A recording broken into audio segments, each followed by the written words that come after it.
Okay, now in this lecture we will see the two transistor model of SCR. In the previous lecture we have seen the static characteristic of the SCR. Okay, by increasing the gate current, how the breakover, forward breakover voltage can be decreased to turn on the SCR.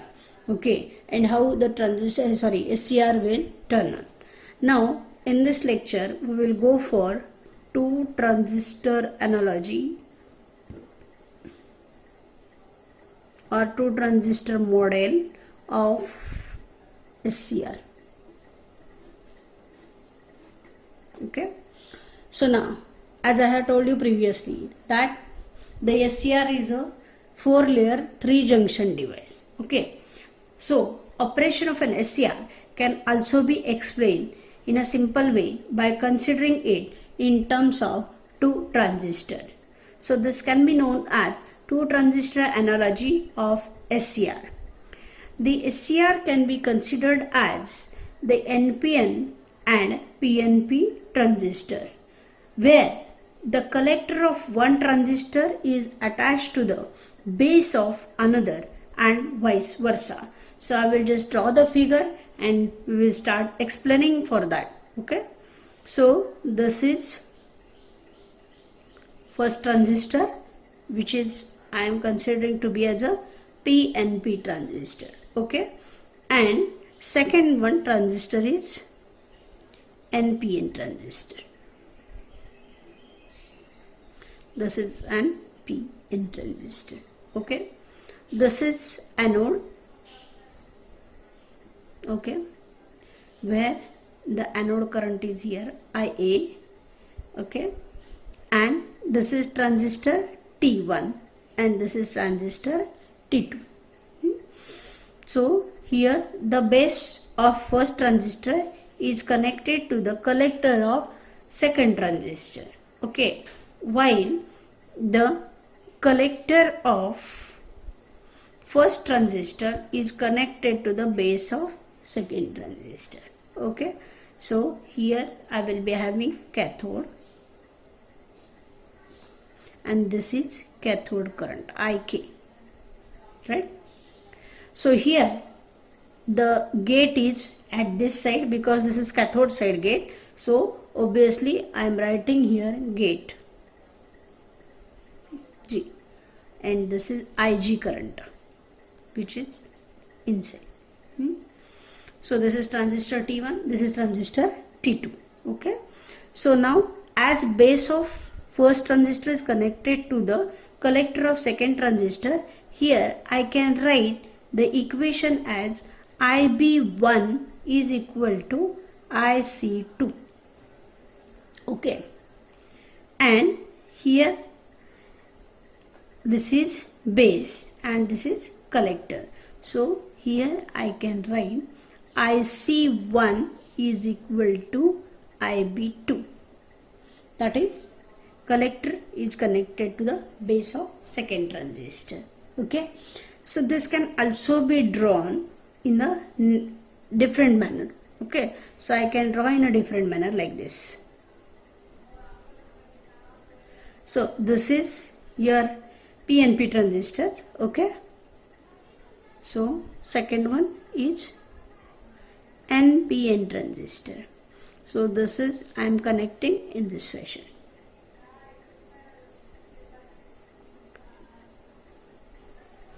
Okay, so this is NPN, so obviously outward. So this is your cathode, this is your anode. Okay, IA is the current which is flowing here, anode current. Okay, then this is T1 transistor, this is T2 transistor. Now here the same relation I will write, whatever I have written, IB1 is equal to IC2. Okay, and here IC1 is there and gate is connected at this point, gate G. Okay, so here IG current is there. Okay, so I have to write the different equation here. Okay, so this is IB2, right? So directly I can't write this, sorry. So Ig plus Ia, that will be the base current here. Okay, so this is the two transistor analogy of our thyristor. See how two transistors are connected back to back. Okay, so I can see the back to back connection of two transistors here, right? Now, as keeping this particular diagram in front of you, first I will write some equation, that is the collector current of T1, that is transistor 1, becomes the base current of the second transistor. Okay, similarly the base current of first transistor will become collector current of the second transistor, right? So here we are writing this in this manner. 1 minute. Okay, right? Now we will start writing the equation. So this is Ik. So first equation I will write Ik is equal to Ia plus Ig, that is anode current plus gate current. This is the first equation I will write. Okay. Now from transistor analysis we can write the equation as IB1 is equal to IE1 minus IC1. See, from transistor analysis the base current is always equal to the emitter current minus collector current. Okay, so this is our transistor analysis. Third equation we can write as IC1 is equal to alpha 1 IE1 plus ICO1. Yes, this equation already you have done in our transistor analysis, that is collector current is always equal to the alpha 1 into I1 plus ICO1, where ICO is very leakage current of the collector, or I can say that reverse leakage current, and alpha is your current gain. Okay, you know it very well. Okay, so this is equation number 3, right? Next, this is ICO is a reverse leakage current, right, for reverse bias junction J2, right? Now substitute equation 3 in 2. Okay, so the equation 2 will become now, IB1 is equal to IE1 minus alpha 1 IE1 minus ICO1. Okay, so obviously IB1 will become 1 minus alpha 1, that is I1 common, minus ICO1. Okay, see here we have found one equation which is in between base current and emitter current. So next we will start writing the next equations, right? Now from this particular device, for transistor 1, anode current is equal to the emitter current of first transistor, right? Okay, so here the equation 4, this equation I have written as 4, equation 4 will become as IB1 is equal to 1 minus alpha 1 into, instead of I1 I will write IA minus IC1.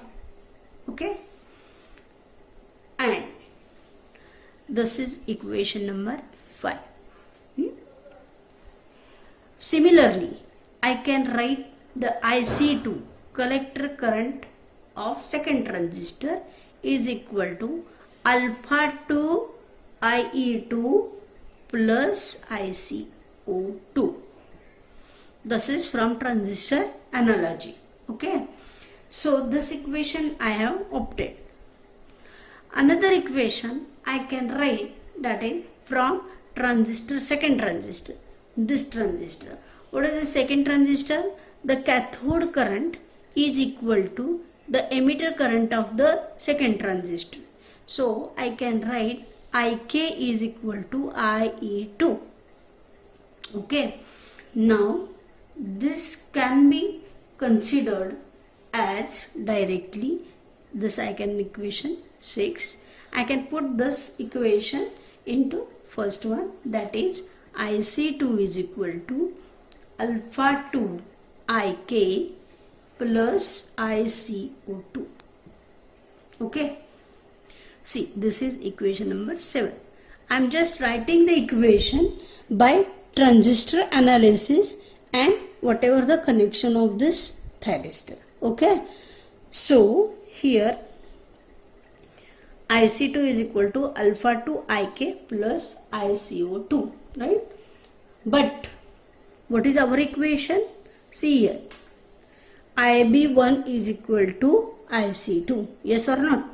Okay, so what I will write here as IB1 is equal to IC2. Okay, IB1 is equal to IC2. Equate equation 5 and 7. See, equation 5 is for IB1 and equation 7 is for IC2. So IB1 is equal to IC2. So I am equating both the equation. So this is 1 minus alpha 1 IA minus ICO1 is equal to alpha 2 IK plus ICO2. CO2 means reverse leakage current of second transistor, right? So this equation I have written by equating the 5th and 7th equation. Okay. Now what I will do, that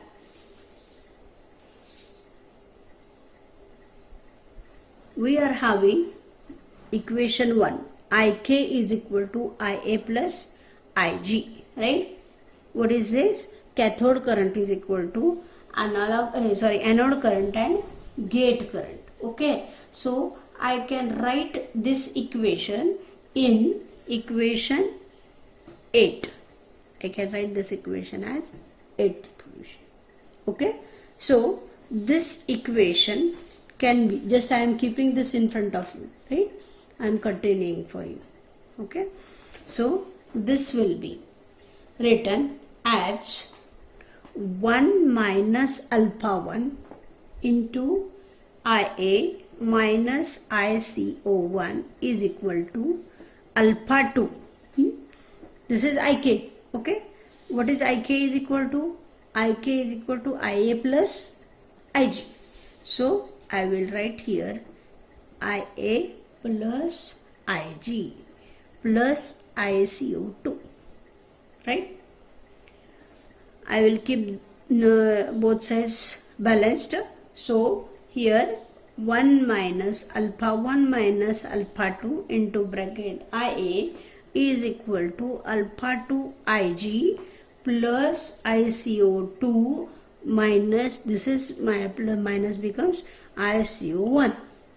Okay, so what equation we are getting, that here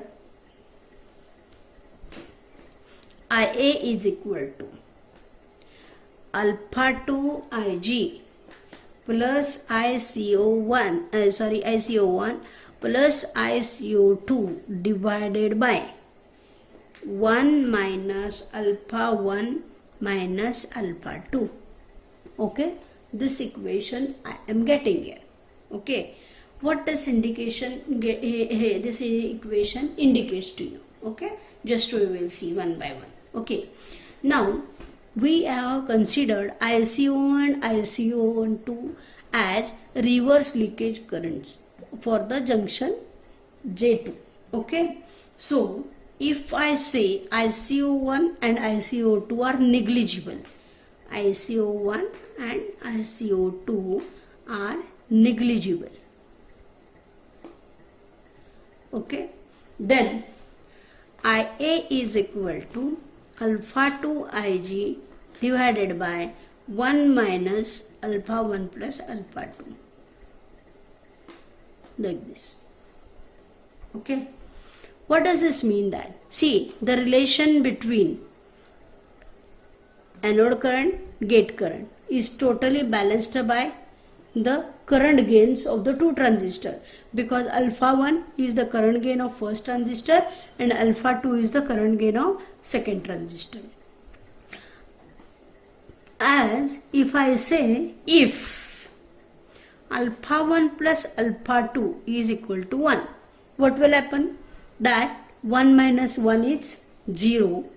Because of this, IA will be just going to infinity. Yes or not? Okay. If alpha 1 plus alpha 2 is equal to 1, this particular denominator is 0. Obviously, the anode current will be infinity and it suddenly increases and approaches to infinity. In other words, we can say that the device suddenly latches into the conduction state from non-conduction state. So, this is the mathematical proof of how the device switches from off state to on state. And this characteristic of the device is known as regenerative action. This is known as regenerative action. Now, this can also be stated as the gate current is of such a value that alpha 1 and alpha 2 will approach to unity. Means, if we go on increasing, because here if you just see this diagram, what will happen?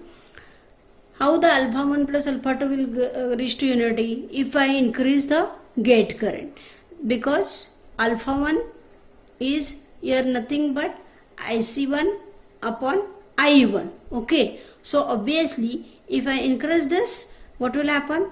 The collector current of this particular first transistor will increase, which will also increase your second collector current. Okay, so obviously here, as this Ig is there, gate current is there, this also is responsible for turning on the SCR. So this turn on condition of SCR can be obtained by different way. Means, from these equations, whatever we have derived, what we have understood that we can turn on the SCR by different ways. That is, first condition that your current gain should be, addition of current gain should reach to the 1, so that the anode current will go to the infinity.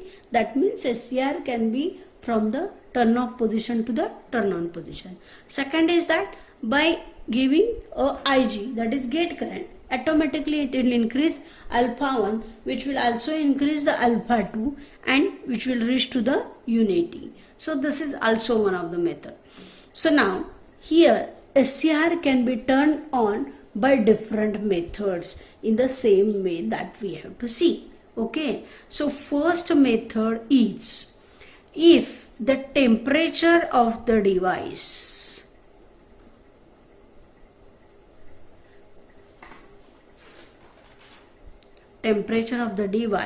is very high, thermal runaway.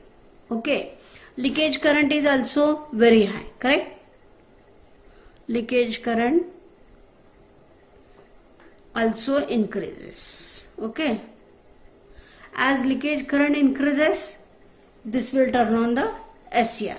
Okay, because here we have neglected the leakage currents. Okay, but if we consider the temperature of the device, automatically it will increase the leakage current and it will also help to increase the air current gains. Okay, so this is first way. Second way is that when the current through the device is extremely small, the alphas will be very small. Okay, and so the current can be increased by increasing the voltage across the device, which we have seen previously that the voltage across anode to cathode should be beyond breakover.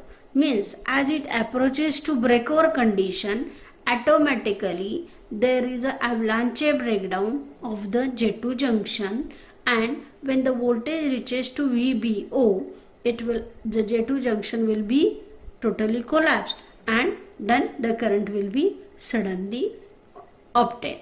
So here one of the way is that crossovering the VBO. VBO is what? Forward breakover voltage. This is second method. Okay. And third method is the breakover can be realized by increasing alpha 1 and alpha 2. Okay. See, breakover can be obtained by increasing alpha 1 and alpha 2. To increase alpha 1 and alpha 2, this is IG. IG means gate current. Can be injected. And as we are injecting the gate current, automatically the alpha 1 and alpha 2 will go on increasing in the same direction, and so the total current gain now will not depend upon the gate current at one stage. At one stage means what? At a breakover voltage. A stage is reached at which it will reach to the unity, and once it is reached to the unity, though you have removed the gate, there is no problem. The CR will be in a on position. So this is the third condition of turning on of the SCR. So SCR can be turned on by number of ways. First, as we have said, temperature of the device may be high, which may also increase your leakage currents. Second is that the voltage across anode to cathode can be increased up to the breakover voltage, so that automatically the J2 junction will be collapsed and there is avalanche breakdown, and so the current will be increased. Third is that by increasing the current gains alpha 1 and alpha 2. Now to increase the alpha 1 and alpha 2, it is necessary to inject the gate current. As the gate current value is more, alpha 1 and alpha 2 will increase fast. Okay. And because of that, the SCR will be turned on earlier than the previous. So, or the breakover voltage will be less required to turn on the SCR. So, these are the ways of turning on which are matching and satisfying to the previous static characteristic whatever we have studied. Okay. So, obviously, the two transistor analogy of